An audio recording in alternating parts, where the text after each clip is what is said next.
មានសងខឹមរាល់ព្រឹកព្រលឹមឮ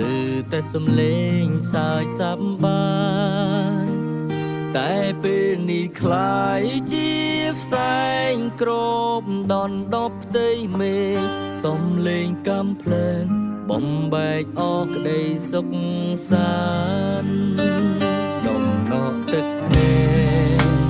ហូរលើភ្លឺធរណីពេលត្រូវចាកចេញទាំងខ្លួននៅស្ដាយស្រណងបេះដូងរឹតត្បិតពេលលាផ្ទះសំ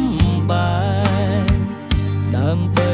សវត្ថិភាពកូនចៅក៏ត្រូវឃ្លាតកាយហេអោកំជាក្រោមស្រមោលអាណិតកាលដីភពតែសង្សារត្រូវរងទងវេទនារាល់ការបាត់បង់នាំទុំដល់វិញ្ញាណថ្ងៃណាទៅបាន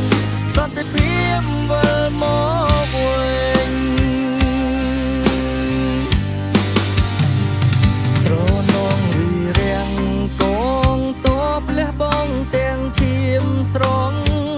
កាន់អាវុធឈរត្រង់ការពារព្រំដែនសី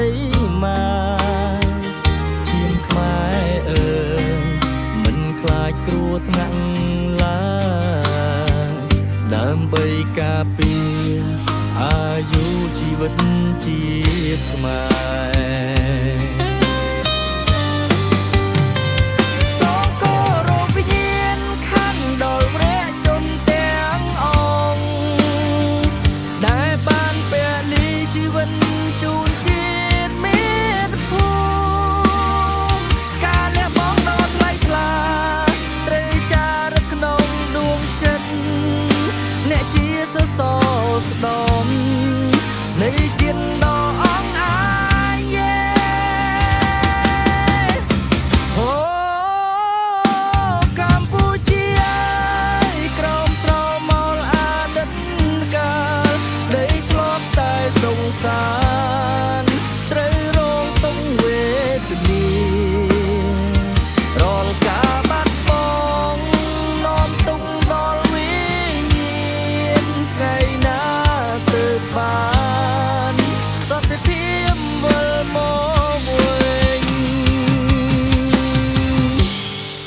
គុណវីរជនខ្មែរ